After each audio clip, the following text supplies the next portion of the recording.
So it started, this is the AW6 obviously, so I got the axle pinion shaft seals.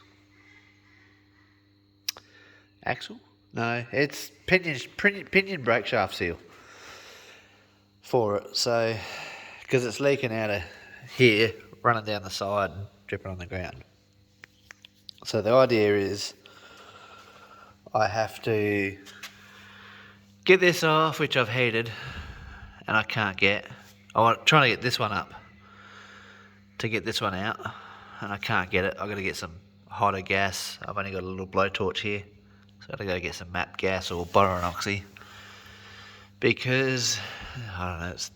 I don't ever remember greasing this, because that grease nipple's always been broken, and I'm kind of like, well, I'll fix it one day. Well, that one day has came and gone. I reckon I might have got a little bit of movement out of it, but yeah, it's not, you can't really hit on it either, so. Oh, maybe hoping I haven't damaged that. I don't think I have. Oh no, it still turns. So yeah, anyway, in short, I got to get this one out so that I can drop this arm. I'm hoping that I can screw this far enough back up here that I can slip it out past. But I don't think I can with this on there still. Plus I'd like to actually pull this grease nipple out and clean all that track out that's in there so that it all gets greased properly and replace the grease nipple. So I'd like to actually push that through whilst it's up here. And yeah, then I can hopefully fix it. That moves in there, so I think if I get this to let go around here, it'll not be too big a problem, being that slides on that shaft. But this one here is locked up. I can't get any movement out of that. So yeah, and that's my problem. So even if I can get, I reckon if I can get this to free up and push this bolt out here and get this on the ground, half my problem will be solved. My splines are greasy because this has been weeping over the years. It's pretty dark in here, but you'll probably see there's been a bit of oil over the axle. I cleaned off the grease nipple and I re-greased it because it was leaking. And I gave it a bit of a spin. Now it's really hard to spin. But this is actually here to protect the, well, kind of protect the shaft if I do accidentally whack it with something. But mostly it's because it was greasy and I thought, well, you know what, it's a good spot to lean on. So I just thought I'd cover that, and that stops me fucking banging my shins into it and elbows into it whilst I'm swinging stuff around. So, yeah. It's not really a hard job, it's going to be a bit of a pain in the butt, I think. I've never actually pulled this apart before, so I don't know whether I need to, like obviously I need to drop this pin here. I'm kind of hoping that this all comes with. I don't think I have to pull this off. I'm hoping that all this comes out. I'm kind of hoping that that is the brake assembly itself. Comes off and then just leaves me with the drum inside. And yeah, then I can just pull that off obviously and change the seal and fight without getting that out, because there's not a lot of room in here really. I mean there is, but there's not. So yeah, and then the other side doesn't leak yet, so I'm half tempted to leave it. The other side's just as much of a pain to do. Didn't take much to get the wheel off. That wheel's actually loose on the splines. It actually rocks back and forth on the splines, even with the keeper tight. There was something else I was going to say about that. Oh yeah. I figured whilst I had that apart, and I had a bit of room down here, I might see about that clutch bush in there, because it bloody scrapes out You can see it scrapes out on the guard there, and it's hard enough to push already, trying to get your foot around all this hydraulic hose and everything, especially with big boots on. So, yeah, I think that might be the go. And then it probably wouldn't hurt to get the rust converter and just put it in the spray gun and just paint everything here with the rust converter and neutralise it all. And yeah, these, I can tell you why the paint's off of here and why this is all rusty here, and why the paint's come off of here too and around the back here. Because when we bought it, now I don't remember what year it was. I don't remember what year it was at all. But I mean, I've had it for, oh shit. You know, it'll nearly be 20 years. Well, no, it would have been 18, so it wouldn't be 20 years. It'd be probably 18 years. 18 or 19 when I got it. So, yeah. We bought it, it had 16.9/28 on it, or the equivalent to in the old measurement, which I can't remember what they were measured to. And it popped. And it got all the way from Bowman's through Balaclava. We towed it home because it had actually gone for quite some time.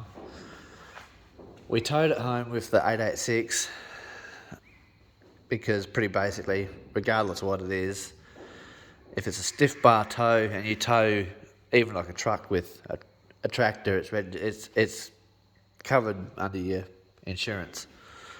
So it doesn't have to be registered or whatever, as long as your tractor's registered.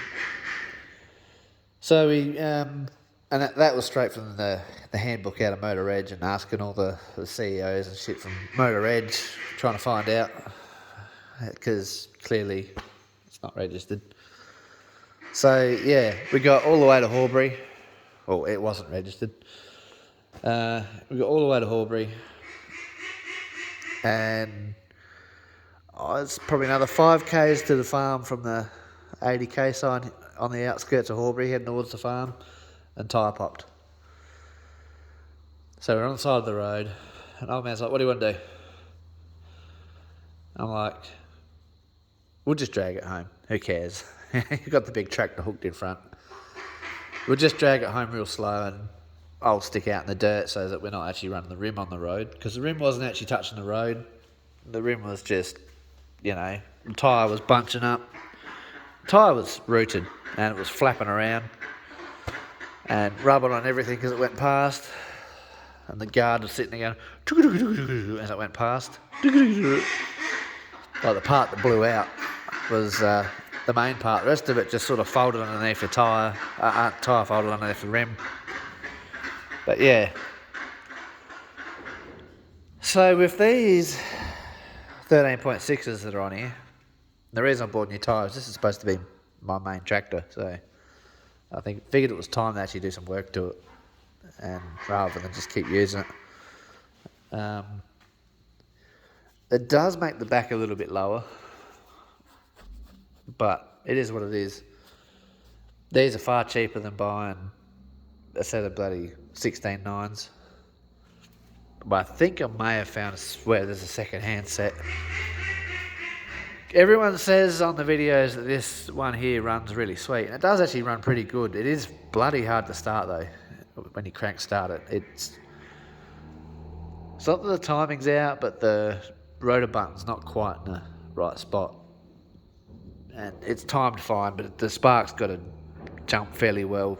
You can't use the magneto on it because it doesn't run properly, because the spark's not strong enough for the magneto. You've got to use the coil side of the everything for it, for this one to run properly. But I have a plain tractor that, like everything, 3 pulls at start kind of thing. Doesn't matter if it's been sitting there for 20 years, as long as it's got fuel in the carby, it'll start on the 3rd pull, 3rd, maybe 4th, you know. It's not like a case. You can't really start it on 3 pulls. You might start on the 4th. If it's been running regularly, I used to get it going on 3. But yeah, it runs better than this one, really. it's just so light you can't do anything with it. Like, it's got no wheel weights, whereas this has got inside and outside weights. So it's on the same rims. Let's see, we've got the inside weights as well, which, you know, being a front loader. Plus we've got the weight bracket on the back here.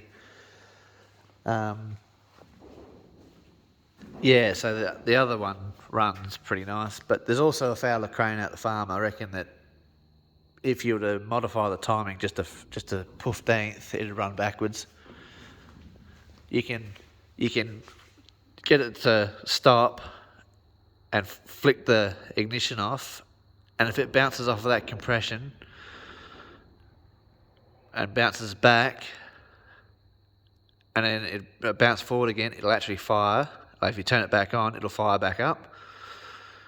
And if you turn it off and then turn it back on, and it's actually still going over backwards, it'll actually go backwards. Like, it has a little bit of valvey. It's got a bit of a funny valve because I think it burns oil, and I think it sucked in some dirt because it never had an air cleaner for quite a period of time. Because I believe the air cleaner is actually this one here. The bowl has been pinched off of that for this, and they must have kept running it without this oil bath on it, because this tractor and the crane came from the same spot, and at some point it must have damaged the valve and have a bit of crap in there. So it's a little bit chuffy through a valve, but it does sort of, you run it long enough, it does sort of disappear. Whether it just puts a bit of crap in there and makes another seal, I don't know.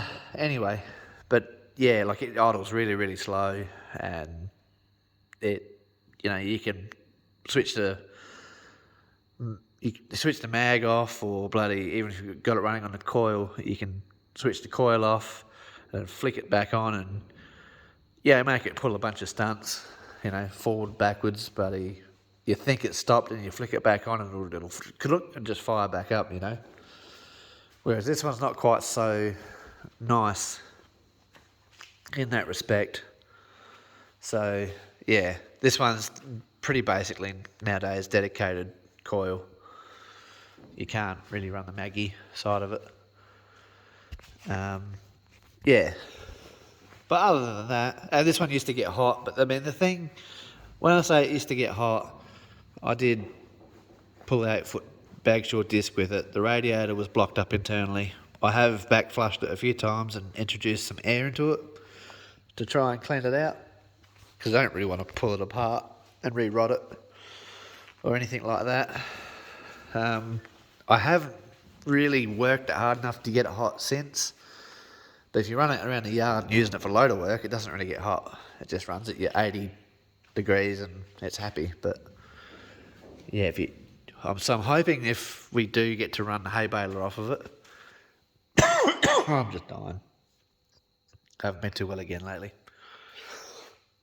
I'm hoping that the radiator keeps up, but if not, I've got the standard tractor there, which it needs back tyres.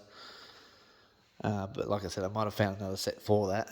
I'll just have to fork out for brand new tubes, which are a bit of a pain to buy. But yeah, failing that, like there's enough other tractors around that we could pull the hay baler with. I just, really wanted to use this one and, sort of have the one tractor and, run around with this. Because, this was always been my favourite. I think this was the first one that I actually went and purchased of my own. And then, I don't even know how it came about. But I went to the school with the fella's kids because we're on the same age as his oldest daughter. And I don't know. I think I probably went there for Bluebird parts because he had a Datsun Bluebird engine, and we probably just got talking, and these were sitting around, and we purchased these, and So this tractor and the crane were the first two that I purchased, and I think I gave him sort of $1,400 for the pair of them, and we had to rebuild the rams on the front of the Fowler crane. And this, I went to work and left this out in the yard because this one came home first, and then it was like the following weekend before we got the crane. And I think I went to work for 3 days, and I came home on the third day, on Wednesday, or I might have went to work on a Sunday and came home on a Tuesday night, and old man couldn't help himself. He already had this one running. So I didn't even get to get a look in. He's like, "This looks like a good tractor." So he went and pulled the carby off, because the carby had water in the bowl, and mucked around with it and fired it up, and yeah, basically had it ticking over like a 2-bob watch by the time I got home one night after work. So the only thing is the floats must be either a little wide somewhere or a little narrow when they're right at the bottom, and they stick. So when you first fire it up, sometimes it floods, but a few harmonics through there or a couple of gentle taps, and it brings them up off the bottom or wherever they're stuck, and it doesn't flood after that. It's good. So yeah, then that's what happened. We could get these two bits and pieces home, and then the plain tractor, well, that I bought for $500, and I actually gave the guy the money that we got it from for another tractor, and paid for that, and then my old man paid for, because we got the other tractor before I got mine. Anyhow, I ended up technically, when I get real technical, I own one of the Case 500s, and old man owns my other W6, plain W6, the one built in Chicago. This one here was assembled in Melbourne, obviously, but yeah, because technically, I gave the guy, because the same guy, he organised a 500 case for us, another one. We've had one for years, but he organised this other one for us. So I gave him the money for that so that he could pay the guy that he was getting it from for us, and then old man paid him for the tractor that I got off of him. So it doesn't really matter. It's shits and giggles, but I think it's just a funny story. I technically own a 500 case, and old man technically owns the W6 that's in the shed over the farm. So anyway, which ultimately has a refurbished radiator on it. So yeah, it's as cool as a cucumber. It's got a new thermostat in it, and, which I never did with this. I just got kissed on the dick. It had a good thermostat, runs at 80 degrees, and like when you leave it there idle, it doesn't really come down much from 80 degrees. It might come down to 70, 75, which is neither here nor there. All of them, they all just bob away quite happily, even on kerosene. Even if you do leave them idling for a fair bit, like you can't pull stunts with these where you can change the timing like you can with like an LA case a bit and make them run a bit warmer, like retard the timing when you're running them at dead flat idle, because you're just doing like bullshit work, pulling out trees or whatever, or I don't know, stop-start stuff where you're just moving 5 or 6 feet and using the thing as a glorified lawnmower bloody. So yeah, keen as batshit to get this thing finished anyway. So yeah, I want to try and mount a mirror here. I got a bunch of car mirrors. That's the Honda, one of plenty. So I got a bunch of old car mirrors. I just want a little one, nothing ridiculous. Or whether I keep a set of these for this ute, because some of these are 720 Datsun mirrors and stuff, and some of them are just bullshit bloody mirrors from God only knows what. But it's just pretty hard to... That looks like it might be a good one. It's chrome. It's chrome. Just so you can see behind you when you're going down the road and shit.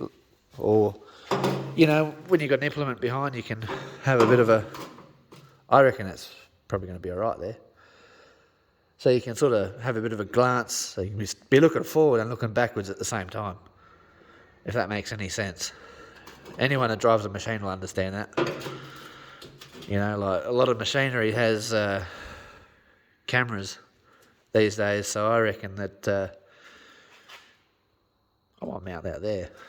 What I'll do is I'll get the wife to hold that there, and I'll spin that in the orientation in which I like it, and I'll pretend like there's something behind it, and see what it looks, the field of vision looks like, and then I'll just put a couple of neat little holes in there. I reckon that's the right mirror for the job.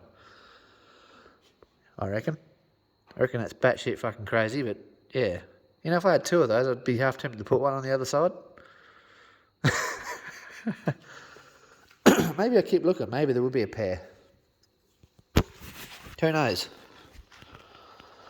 But I reckon that shit up crazy. You know?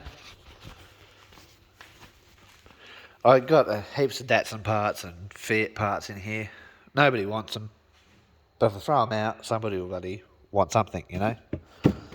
Radiator hoses for God knows what. So yeah. Who knows? There's brake parts for bloody bits and pieces. Like, yeah, who knows? CV boot there, which actually I'm going to use on the 724 drive. Before I register that, because it's got a broken one on the driver's side. You know, like we got caps. Now that's a 186. That's your clear 186 Holden cap. They were the rage when I was a teenager. And my brother, he's a couple of years older than me, so he had his 186s and 202s and stuff like that. And yeah, like these were the rage. But yeah, there's all sorts of shit here. You know, I got trim parts. Like I reckon that's possibly 200B. But yeah, all sitting on the back of Grandpa's old ute, which needs a paint job and a new tray. All in good time though. All in good time. Got work tomorrow. I still haven't finished off the gasket. And yeah, anyhow, out for now.